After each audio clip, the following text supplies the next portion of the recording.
now that we're done with the eclipse in Aquarius and we're headed up to the full moon that's happening March 3rd in Virgo, also an eclipse, so what can we expect? And also maybe what to focus on? The eclipse that's happening in Virgo on March 3rd is ruled by a Mercury retrograde that is in Pisces. Also for exact times, 11:37 UTC time, March 3rd. Okay. That Mercury retrograde that's in Pisces is going to be ruled by a Neptune that is in Aries, pretty still conjunct with Saturn. Not exactly, but pretty close. And then Mars, which rules Aries, is also going to be in Neptune. Weird. A transition that we have been preparing for a very long time finally has transitioned. Not still transitioning, now we're almost there, none of that. We're transition. Granted, life continues and we go on, things will continue to transition, right? But this is like a prophesized thing. Something that has been prophesized, something you've been working towards, something that you've earned also, something that you've honored, something that has really, really come into accumulation in your life. We made it. We're here now. That full moon eclipse on March 3rd is going to let us know you did make it. One of the things about retrogrades in the charts is that they're binding. They have to do with binding magic. It's always easier to bind stuff for the most part. Not all the time, but for the most part, okay, if you're working with retrograde. And especially if it's like a really, really serious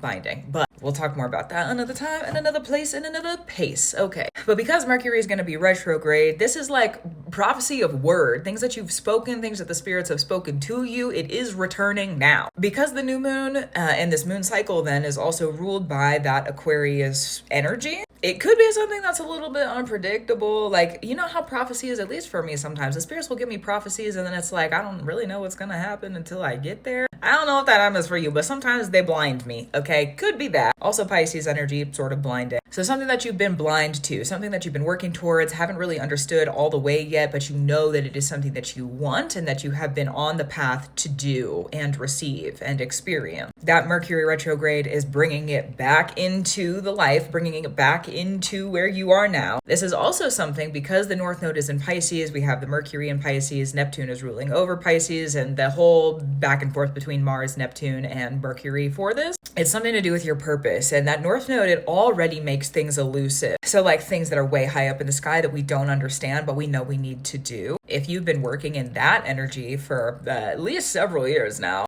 and or recently, kind of since the North Node entered Pisces. But to each their own, okay? Time frame for what you need to relate to this, yeah. Because the full moon is happening in Virgo, okay? The South Node also in Virgo, which means that that lofty thing that you've been working towards that you haven't really understood yet, that has been just taking up so much room in your life, and you have had to make so many transitions to make it happen, and you still don't understand exactly what it is yet. The full moon is gonna bring it to the earth. That's the South Node. That's the Virgo energy, also earthly. So we're gonna have a very, very, very earthly right here, right now, probably sort of serious, as Mars is squaring still Uranus in Taurus for this eclipse. So this is like wildly unpredictable, something that you've been signed up for but haven't been able to comprehend, that is going to be happening. Think about the prophecies that you've gotten. Think about the dreams. Think about all the stuff that you like. It's on your mind. It's on your heart. The things that you have been thinking about. And this is going to be more related to the Neptune and Saturn in Aries. That is in the head. Aries rules the mind in astrology. Okay, there's a lot of different context to that, but in astrology.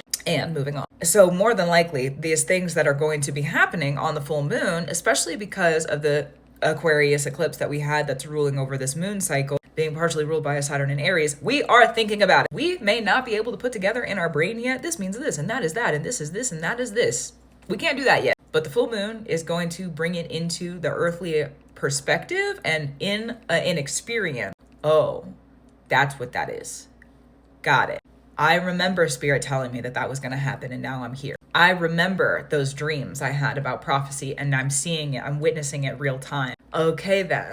So discern for yourself on what exactly that means. Everyone's prophecies are a little bit different. The other thing I feel like I need to bring back for this video that I've said in other videos, but it feels relevant again. Sometimes I know stuff and I feel like I need to say this, so I'm going to do it. This eclipse season is also bringing in justice. Think about justice related topics that happened on that new moon in Aquarius. Things that you've probably been working in, transitioning in for a very long time. The full moon is going to actualize more justice here on the earth on the topics that were related to that new moon in Aquarius eclipse justice energy. So relate that. Also going to be, correlated. Prophecies and justice go together for this one. Gratitude, reverence, and love to you. Keep up the brew you need to do. If there's any other ways to prepare, what I would say is follow your intuition, follow what you feel like you need to do based on those things that you're thinking about and relative to the information on this video. Aries is like that spark of, oh, I need to do it right now. Let me get up and go do it right now. So if you feel like that, based on what it is that you're thinking about with these other topics that we've talked about, that's probably going to be kind of like the best course of action or something that would be heavily applicable for this energy. So that would be the helpful navigation up until we get to that full moon, probably a little bit after it too. But we'll talk more about after the eclipse once we get a little closer. Again, gratitude, reverence, and love to you. Keep up the brew you need to do. I will too. And I'll talk to you soon. Good luck with the transitions and enjoy the actualization of prophecy and justice. Woo! Crazy. See you soon. Also true.